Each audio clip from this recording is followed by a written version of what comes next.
Quiero saludar a nuestro primer invitado en la tarde de hoy, Pedro Mario Burelli, analista político. Pedro, bienvenido. Bienvenido, gracias por estar con nosotros una vez más. Encantado. ¿Cómo estás? Pedro, dos delegaciones acudieron a Roma. Una delegación enviada por el régimen y una delegación designada por Edmundo González y María Corina Machado. Me gustaría tener tu opinión en relación a quienes asistieron al acto de canonización de los primeros santos venezolanos. Yo creo que fue muy importante la comisión, la delegación que se nombró, quiénes eran sus componentes. Ahí, Dania, me encantó ver que tú estabas ahí porque representas muchas cosas en una.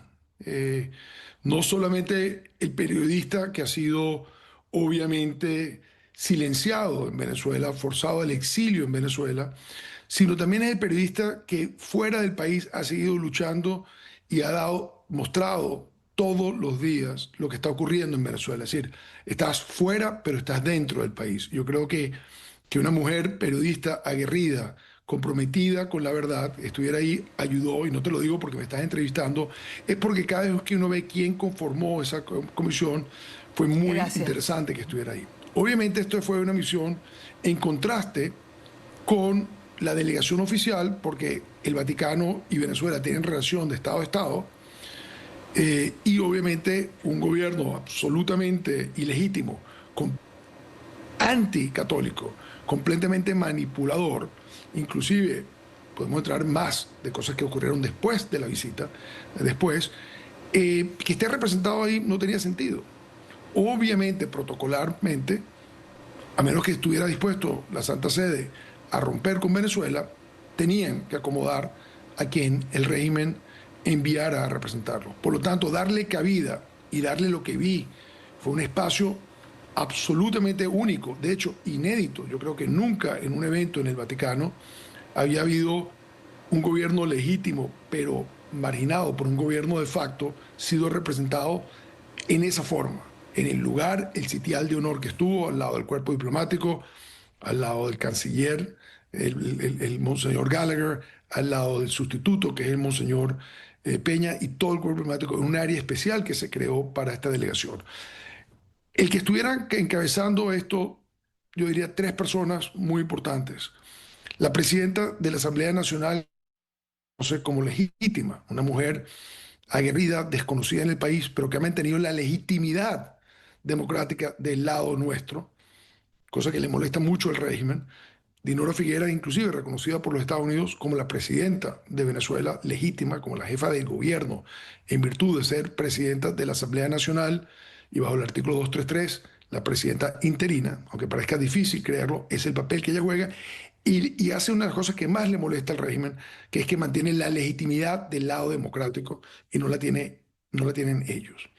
Lo segundo, la hija menor del presidente electo de Venezuela y después el hijo menor de María Corina Machado. Ya por ahí empezábamos con una representación muy, muy poderosa. El resto de las personas son gente que todos han sido perseguidos o son hijos de perseguidos. Y yo creo que lo que el Vaticano quería resaltar es, reconocemos una realidad en Venezuela, que es que tenemos una resolución de Estado, realidad que la mayoría del país tiene una visión muy distinta que el gobierno de facto. Y queremos dejar muy claro que estos santos son de todos los venezolanos y no de un régimen que tiene presos políticos. Por lo cual, el testimonio de los presos políticos, la presencia de representantes de presos políticos, la presencia de familiares de presos políticos en un sitio de honor era una manera de decir, esta también es la realidad de Venezuela. Protocolarmente, la realidad de Venezuela puede ser la señora Carmen Meléndez. Eso es una realidad protocolar. La realidad cruda estaba en esa delegación. Claro. Ahora, digamos, Pedro, y ya vamos a hablar de ese querer apropiarse, ¿no? De todos, de los santos y del acto, ¿no? Digamos que lo que ocurrió en el Vaticano no se quedó solo en las delegaciones. Quienes tuvimos el privilegio de estar allí, pudimos asistir a la misa que ofreciera el secretario de Estado del Vaticano, Pietro Parolin, el cardenal Parolin, por la canonización de los santos venezolanos. Realmente quedamos impactados. Vale la pena recordar, Pedro, para quien no haya tenido la oportunidad de escucharlo, ¿qué dijo el cardenal Parolin en su homilía? Solo así, querida Venezuela, pasará de la muerte a la vida. Solo así, querida Venezuela, tu luz brillará en las tinieblas, tu oscuridad se volverá mediodía. Si escuchará las palabras del Señor, que te llama a abrir las prisiones injustas, hacer saltar los cerrojos de los cepos, dejar libres a los oprimidos, romper todos los cepos. Solo así, querida Venezuela, podrá responder a tu vocación de paz, si la construirás sobre los cimientos de la justicia, de la verdad, de la libertad y del amor, del respeto a los derechos humanos, generando espacio de encuentro y de convivencia democrática, haciendo prevalecer lo que une y no lo que divide, buscando los medios y las instancias para encontrar soluciones comunes a los grandes problemas que te afectan, poniendo el bien común como objetivo de toda actividad pública. La canonización de José Gregorio Hernández y de la Madre Carmen es un kairos, es decir, un momento oportuno para emprender este camino. Pedro, estas palabras del cardenal Parolin, con la delegación oficial, la delegación del régimen, allí presente, son palabras de denuncia, ¿no? Han tenido un gran impacto, un gran significado, una gran repercusión. ¿Significan la posición de la Iglesia? Yo creo sin lugar a dudas, y creo que quizás, te lo digo, Idania, a veces con dolor, que la falta de entendimiento de cómo opera la Iglesia Universal, cómo opera el Vaticano, llevó a mucha gente que no conoce del tema, pero que sí le duele mucho Venezuela, a maljuzgar y malponer posiciones del Vaticano cuando el Papa Francisco era el Papa. Todo es una construcción de eventos. El cardenal Porras, que fue el que el viernes, en unas declaraciones, en un evento casi académico, donde se presentó la causa, se explicó la causa de José Gregorio Hernández, y lo hizo el sustituto, el número 3 del Vaticano, que es Monseñor Edgar Peña Parra, venezolano por pura casualidad, y fue seguido por una intervención del cardenal Porras dura con el tema de los presos políticos. Yo creo que hay sintonía. Ahí vi que estaba el cardenal Padrón en Roma. El cardenal Padrón lo nombra también el Papa Francisco. ¿Por qué? Porque son figuras aguerridas de la Iglesia Católica Venezolana. La Iglesia Católica Venezolana es la institución más respetada en el país. La posición de la Conferencia Episcopal hasta hace muy poco ha sido lo más firme que hay en Venezuela. Siempre ha estado acompañando. Los párrocos nos acompañan. Que hoy en día, en el liderazgo de la Iglesia Católica Venezolana, haya cierto titubeo, tiene que ver un poco porque estamos en una dictadura cruenta, cruel, que sabe amedrentar y sabe asustar, y lamentablemente daría la impresión de que elementos de la Iglesia Católica en Venezuela tienen menos capacidad o menos voluntad de luchar. Pero la Iglesia universal, la Iglesia que es humana, que sucede es en el Vaticano, ha estado muy clara. Y en el caso del cardenal Parolin, no olvidemos, fue nuncio apostólico en Venezuela, conoció ya la desgracia que ocurría en Venezuela. Desde los años que regresó, desde el 2015, que creo que regresó al Vaticano, ha recibido a muchísimas delegaciones, sabe perfectamente lo que está ocurriendo. En el año 16, en que el Vaticano participó en un esfuerzo frustrado de negociación, una de sus condiciones para que continuara la negociación era que se montara un proceso para liberar a los presos políticos. Era una de sus condiciones. Y por supuesto, al no cumplirse las condiciones, el Vaticano, que representa la institución que representa al 90% de los venezolanos o algo que se profesan ser católicos, se retira de un proceso de negociación porque no considera serio a la contraparte, no le ve la voluntad de negociar ni de pagar el costo de una negociación. La negociación no puede ser gratis. Lo que le permitió Noruega a Venezuela no lo permite un negociador serio. El Vaticano dijo: yo no voy a participar en una farsa. O se cumplen estas 4 condiciones o no hay negociación. No se cumplieron y se salieron. Esto es hace 9 años. Difícil. El cardenal Parolin, en un momento como este, en un momento tan importante como este, en un momento en que la Iglesia ha decidido nombrar a 2 santos y sobre todo a José Gregorio, que es una persona que llevamos 100 años esperando que fuera santo, ha sido como un anhelo histórico de la sociedad venezolana, es algo casi estructural dentro de la fe, la vida, la historia, la cultura del venezolano, que no vaya a decir en voz alta, clara, fácil de entender y muy atado con las lecturas de esa misma misa, un mensaje que es claro. Aquí no se puede seguir diciendo tonterías. Es decir, lo que es difícil es por qué hay una delegación oficial, por qué hay una delegación de un régimen que mata, que tortura, que exilia, que ha destruido el país, por qué están ahí tratando de robarse la figura, tratando de decir que admiran a José Gregorio, cuando José Gregorio representa y la madre Rendiles representa lo contrario de lo que ellos son. O sea, no era solamente ver una delegación digna, sino ver arriba una delegación indigna. Mínimo, tiene que decir: ¿qué estamos nosotros celebrando un santo cuando nosotros trabajamos o somos el demonio? ¿Cómo ocurre eso? Eso fue lo que vimos también, porque al final esa delegación, el Papa no los recibió, recibieron el baño de agua fría, como lo puse yo en un post, al ver lo que ha dicho el cardenal Parolin, y esa es la realidad. Llega un momento en que basta, ya basta, y lo que es clarísimo es que la Iglesia católica en su sede, que es el Vaticano, no tiene ninguna duda que no va a haber mediodía si no se abren las cárceles. Es imposible transitar en una sociedad en que el poder se sostiene solamente en base al terror. Justamente, Pedro, el acto oficial de celebración de la Iglesia venezolana por la canonización de los 2 primeros santos venezolanos, que estaba pautado para este sábado 25 de octubre, en un gran espacio organizado con la mano del régimen, fue suspendido. En medio de todas estas tensiones entre los representantes del régimen venezolano y las altas dignidades de la Iglesia Católica. Veamos esta nota, Pedro, y ya regreso contigo.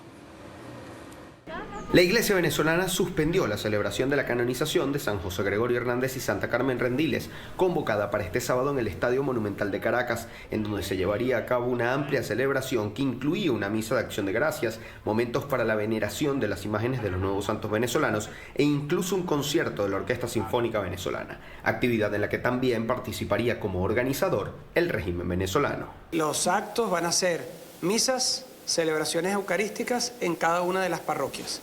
Y en el Estadio Monumental no vamos a tener ningún tipo de actividad. Es una fiesta de santidad. Lo único que vamos, como decía antes, vamos a tener muchos más altares, mucha más participación. Más gente va a poder compartir de esa fiesta y no solamente, podríamos decirlo, el pequeño grupo de 48.000 personas que pueden entrar en el Monumental. Desde la Iglesia aseguran que esta decisión se tomó por medidas de seguridad y aforo del Estadio Monumental, en el que podrían ingresar 48.000 personas. Afirman haber recibido muchísimas más solicitudes, por lo que han decidido llevar esta actividad a cada parroquia. Pero luego hemos sabido de intenciones de participación, de un movimiento espontáneo de personas que quieren hacer peregrinaciones a esta actividad. Eso implicaba la necesidad de tener como 3 estadios monumentales para poder albergar la cantidad de gente que quiere participar. Eso implicaba para nosotros un tema de seguridad que nosotros no podemos decir, mira, nosotros garantizamos que todo va a ser bien, porque no depende de nosotros la seguridad ciudadana. Sin embargo, llama la atención que esto ocurre en medio de un contexto de enfrentamiento entre la Iglesia y el régimen, a partir de pronunciamientos realizados en días recientes en torno a la canonización. Por ejemplo, esta semana Nicolás Maduro arremetió contra el cardenal Baltasar Porras, lo acusó de conspirar. Pero algunos curas, como Baltasar Porras, dedicó su vida a conspirar contra José Gregorio Hernández. Esto luego de las declaraciones del cardenal, quien habló de la situación venezolana en el Vaticano, criticando duramente el accionar del régimen. La mezcla del ejercicio de la libertad ciudadana, el crecimiento de la pobreza, la militarización como forma de gobierno que excita la violencia y la introduce como parte de la vida cotidiana, la corrupción y la falta de autonomía de los poderes públicos y el respeto de la voluntad popular. Declaración a la que también se sumó el secretario del Vaticano, cardenal Pietro Parolin, quien se refirió a la crisis de presos políticos y a la falta de libertades democráticas en Venezuela. Solo así, querida Venezuela, podrá responder a tu vocación de paz, si la construirás sobre los cimientos de la justicia, de la verdad, de la libertad y del amor. Este cruce de declaraciones han tensado la relación entre la Iglesia y el régimen de Nicolás Maduro, lo que tal vez pudiera ser un motivo para la suspensión de este evento, que si bien es organizado y realizado por la Iglesia Católica, amerita del apoyo logístico y el beneplácito del madurismo. Es la respuesta, Pedro. Es la respuesta del régimen a lo duro que han sido las declaraciones tanto de Parolin como de Porras en los últimos días. Yo creo que definitivamente sí. Ellos se quisieron adueñar de esto, y no creo que es un secreto para quienes conozcan a la iglesia venezolana, que los párrocos no querían este evento. Los párrocos querían la simultaneidad, sin costos, sin que los feligreses todos fueran a sus iglesias, en un momento todos en conjunto. Si se decidía que era este domingo pasado, el día de la canonización, o este próximo domingo, pero que fueran las parroquias. Cuando el régimen quiere usurpar esto y llevarlo al lugar de espectáculos, al lugar de pachanga, al lugar de conciertos, un evento como esto para adueñarse de esto y de paso exigirle a las parroquias que contribuyeran y no sé cuánto, ya esto había generado un gran problema. Hecho eso, yo creo que se empezaron a dar cuenta también de que era riesgoso llenar eso, porque tú no sabes cómo iba a reaccionar esa feligresía, en qué momento iba a haber un acto de repudio en el propio estadio. Entonces ellos tenían entre querer llenar el estadio y no querer llenarlo, llenarlo solamente de gente que eran borregos o empleados públicos que estuvieran identificados, pero no abrirlo y hacerlo fácil para el resto, para evitar que se generara en ese estadio quizás un gran evento de repudio hacia el régimen al momento que se celebra a estos dos santos. Yo creo que estaban muy timoratos y creo que obviamente ante lo que vivieron a partir del viernes con las palabras de Porras, los ataques que vinieron a Porras, la recepción de esta delegación, el trato frío y las palabras de Parolin, yo creo que ellos se dieron cuenta, esto está mal. ¿Okay? Los ataques después de la homilía del cardenal Parolin al cardenal Porras por parte de Nicolás Maduro son de un nivel que es casi imposible que haya comunión entre un régimen criminal y los fieles católicos del país y la iglesia que los representa, o que los tutela, que los ayuda, que los guía. Porque cuando atacan al cardenal Porras, que ha tenido como causa histórica y es reconocido como tal, como el que lleva y insiste y empuja por la canonización de José Gregorio, y Maduro tiene la desfachatez, es decir, yo fui el que le expliqué al Papa quién era José Gregorio. Yo cuando hablo con el Papa, la última vez que Maduro estuvo, en el año 16, con el Papa Francisco no permitió que hubieran fotos. No permitió que su esposa, que la señora Cilia, entrara a la reunión. Y cuando salió y dio declaraciones al canal en las afueras, pero todavía en el Vaticano, y empezó a contar todo lo que había hablado, hubo un comunicado muy escueto del Vaticano diciendo, eso no fue lo que ocurrió en la reunión. La gente no está entendiendo. O sea, la gente tal vez es tolerante, tal vez ha pasado mucho tiempo, pero la verdad es harto conocida. Estamos frente a un régimen que desaparece, que tortura, que mata, que exila, pero ahora se quieren hacer los santurrones y quieren saludar al Papa y quieren estar en la primera fila en los eventos. Entonces, la realidad es que esto que haya ocurrido es magnífico. Esto nunca debía estar en el estadio de la pachanga, en el estadio de los conciertos. Esto tenía que estar siempre en la base, donde la gente va a su iglesia. Esto es un santo 2 santos porque nos dieron ese beneficio, que son de todos los venezolanos. Y los venezolanos lo tienen que celebrar donde celebran todos los días su misa, donde están sus párrocos, sus vecinos, y esto es lo mejor que puede haber pasado. Es Pedro Burelli, venezolano, analista político. Pedro, como siempre, gracias. Gracias por acompañarnos en la tarde de hoy. Muchas gracias a ti por todo lo que haces.